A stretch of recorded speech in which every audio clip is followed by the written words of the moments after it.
Social Democratic Party of India Bantwal ವಿಧಾನಸಭಾ ಕ್ಷೇತ್ರ ಸಮಿತಿ ವತಿಯಿಂದ ರಾಷ್ಟ್ರೀಯ ಅಧ್ಯಕ್ಷರಾದ ಎಂಕೆ ಫೈಸಿ ಅವರ ಅಕ್ರಮ ಬಂಧನವನ್ನು ಖಂಡಿಸಿ ಬಿಸಿ ರೋಡ್ ಕೈಕಂಬ ಜಂಕ್ಷನ್ನಲ್ಲಿ ಬೃಹತ್ ಪ್ರತಿಭಟನೆ ನಡೆಯಿತು.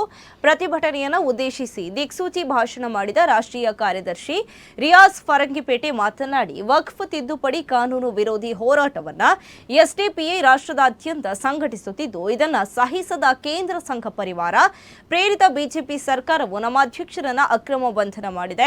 ಈ ಕೃತ್ಯವನ್ನು ಎಸ್ಡಿಪಿಐ ಸಹಿಸುವುದಿಲ್ಲ ಎಂದರು. ಇನ್ನು ಎಸ್ಡಿಪಿಐ ಮಂಗಳೂರು ಗ್ರಾಮಾಂತರ ಜಿಲ್ಲಾಧ್ಯಕ್ಷರಾದ ಅನ್ವರ್ ಸಾದತ್ ಬಜತ್ತೂರು ಮಾತನಾಡಿ, ನಿರಂಕುಶ ಕೋಮುವಾದಿ ಸರ್ಕಾರವನ್ನು ಪ್ರಶ್ನಿಸುವ ಎಲ್ಲ ಹೋರಾಟಗಾರರನ್ನ ಈ ಸರ್ಕಾರ ಸುಳ್ಳು ಕೇಸುಗಳ ಮೂಲಕ ಬಂಧನದಲ್ಲಿರುತ್ತದೆ. ನಮ್ಮ ಪಕ್ಷದ ರಾಷ್ಟ್ರೀಯ ಅಧ್ಯಕ್ಷರ ಬಂಧನದ ಮೂಲಕ ನಮ್ಮ ಹೋರಾಟವನ್ನ ಇಲ್ಲವಾಗಿಸಬಹುದು ಎಂಬುದು ನಿಮ್ಮ ಹಗಲುಗನಸು. ಈ ಜಗತ್ತಿನಲ್ಲಿ ದೊಡ್ಡ ಹೋರಾಟಗಳು ಆರಂಭಗೊಂಡದ್ದೇ ಜೈಲಿನಿಂದ ಎಂದರು.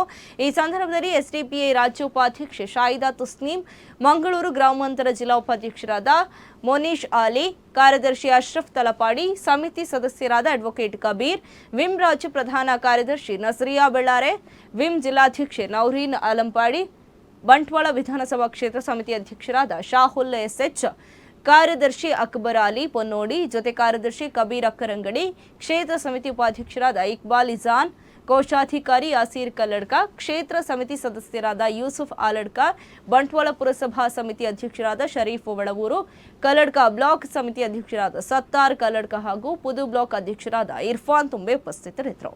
ಈ ಬಂಧನ ಯಾಕಾಗಿದೆ ಅಂತ ಹೇಳಿದ್ರೆ, ಇಡೀ ದೇಶದಲ್ಲಿ ವಕ್ಫ್ ತಿದ್ದುಪಡಿ ಕಾಯ್ದೆಯನ್ನು ವಿರೋಧಿಸಿಕೊಂಡು Social Democratic Party of India ತನ್ನ ಹೋರಾಟವನ್ನ ತೀವ್ರಗೊಳಿಸ್ತಾ ಇದೆ. ಈ ಹೋರಾಟದ ತೀವ್ರತೆಯನ್ನ ಸಹಿಸಲಾಗದಂತಹ ಬಿಜೆಪಿ ವಕ್ಫ್ ವಿರುದ್ಧದ ಹೋರಾಟವನ್ನ ತಡೆಯುವ ಸಲುವಾಗಿ, ಹೋರಾಟವನ್ನ ಹದ್ದುಬಸ್ತಿಗೆ ತರುವ ಸಲುವಾಗಿ ಇವತ್ತು ನನ್ನ ರಾಷ್ಟ್ರೀಯ ಅಧ್ಯಕ್ಷರನ್ನ ಬಂಧನ ಮಾಡಿದ್ದಾರೆ. ಖಂಡಿತವಾಗಿ social Democratic Party of India ಈ ಬಂಧನವನ್ನ ಖಂಡಿತವಾಗಿಯೂ ಸಹಿಸುವುದಿಲ್ಲ.